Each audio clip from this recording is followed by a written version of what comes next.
¿Qué tal, Sergio? Un gusto. Hacía mucho que no estábamos. Y bueno, como todo el mundo, es muy difícil y es algo que todavía falta. Sobre todo la problemática del comercio, el autónomo, el monotributista, aquel que tiene un comercio y sobre todo que tiene empleados que dependen del sueldo para poder vivir.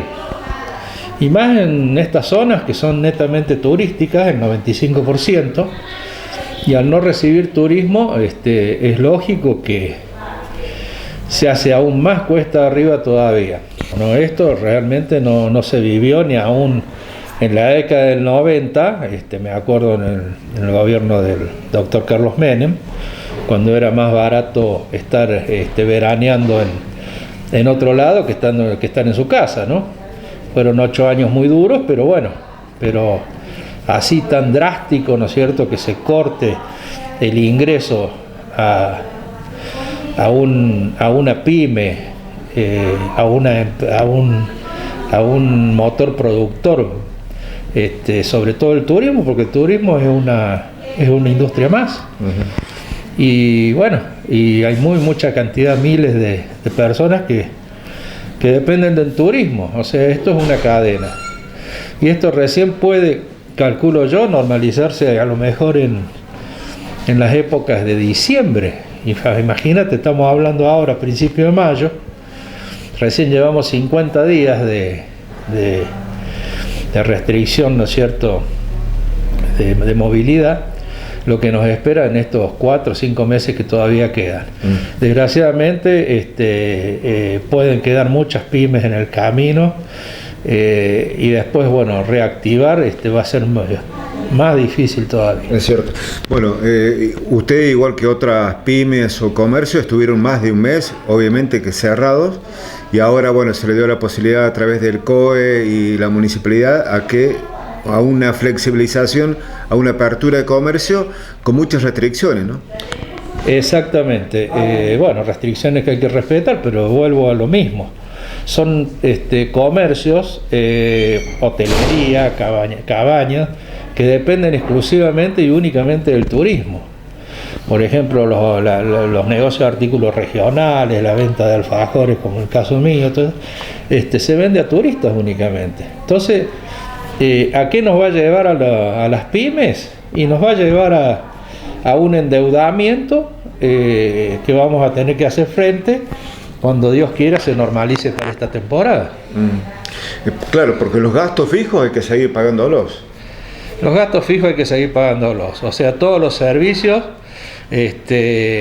no los cortan o los restringen, pero lógicamente que continuamente todo el mundo recibe las boletas de luz, de gas, de telecom, de lo que tiene que pagar, muchas veces con intimaciones, y cuando los puede pagar, las tiene que pagar con recargo, ¿no?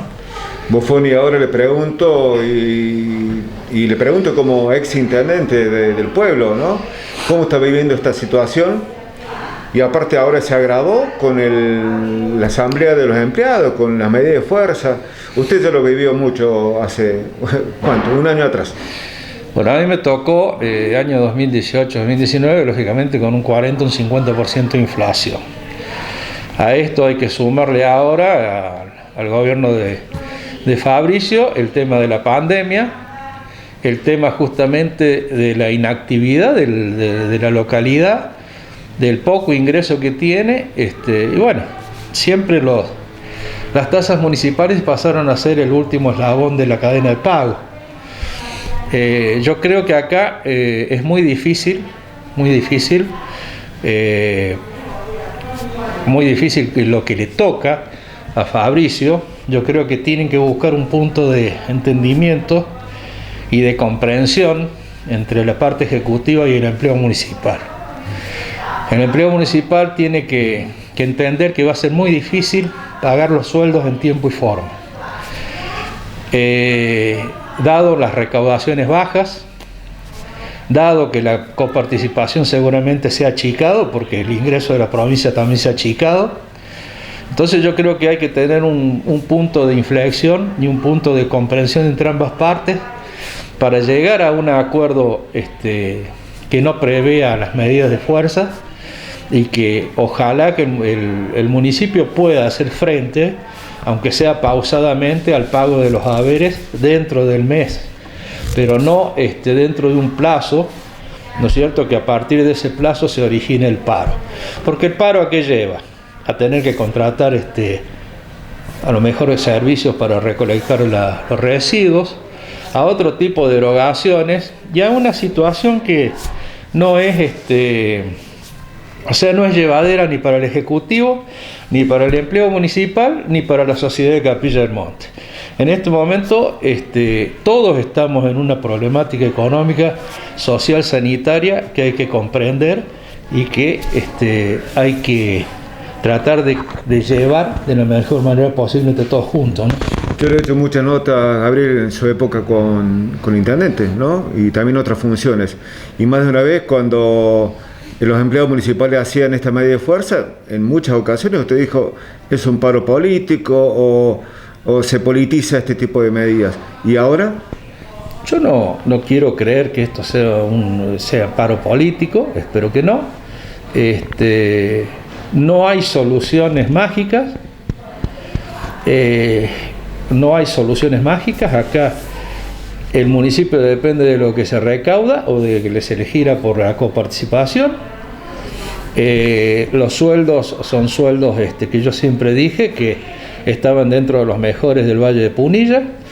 Por lo tanto, yo creo que tienen que sentarse en una mesa de diálogo, dejar las posturas drásticas de ambas partes y llegar a un entendimiento, porque no solamente es el problema del mes de abril, que falta de pago, sino que acá hay que ver qué va a pasar, ¿no es cierto?, y cómo se va a seguir hasta noviembre, diciembre, si se regularice, Dios quiera, el tema de la situación sanitaria, para poder hacer ya una apertura, ¿no es cierto?, comercial y de posibles ingresos hacia el municipio.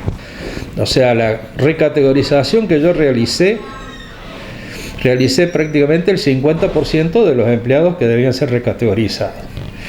El 50% son aproximadamente 62 empleados.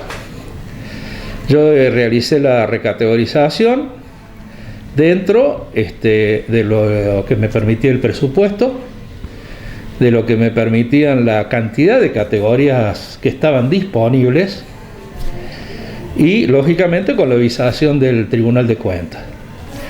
De ahí quedó firmado un compromiso con el sindicato de en noviembre recategorizar las otras 62 personas que quedaban, pero siempre dentro de los alcances que quedaba dentro del presupuesto, de las categorías disponibles y con la avisación del Tribunal de Cuentas.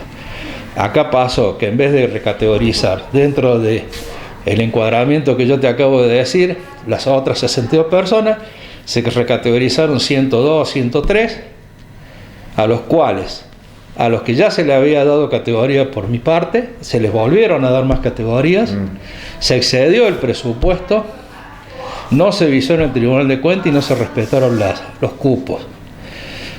Y te cuento una anécdota, porque a mí me pasó cuando subí con el pase a planta permanente de 52 empleados. El Consejo Deliberante anterior, que siempre digo que lo catalogo dentro de los peores consejos deliberantes de la historia de Capilla del Monte, creó la ordenanza en el cual los contratados que revistieran 4 años de contrato con el municipio pasaban a planta permanente.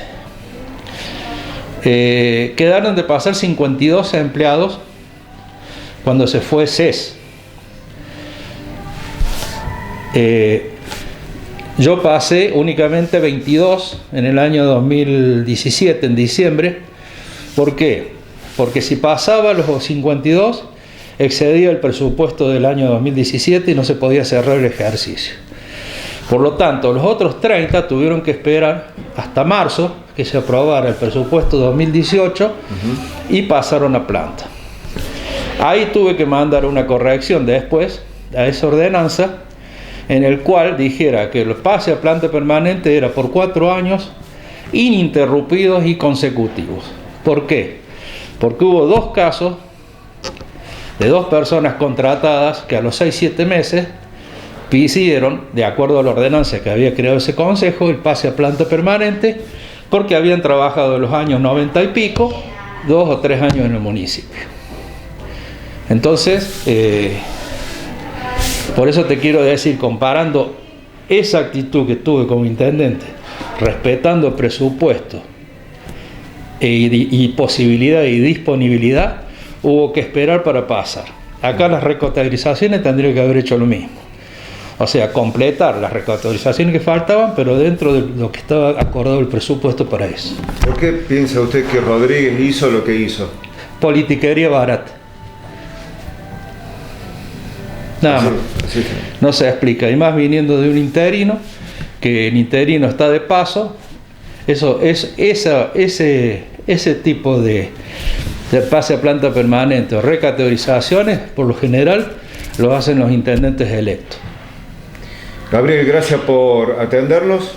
Esperemos que la economía regional vaya mejorando y que la política también, ¿no? Los capilenses para el bienestar justamente de Capilla del Monte.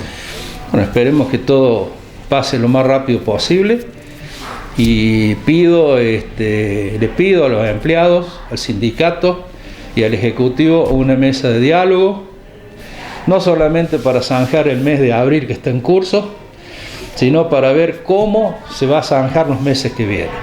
No son meses fáciles para nadie, ni para el ejecutivo, ni para la sociedad de Capilla del Monte, ni para los empleados municipales. Muchas gracias a todos.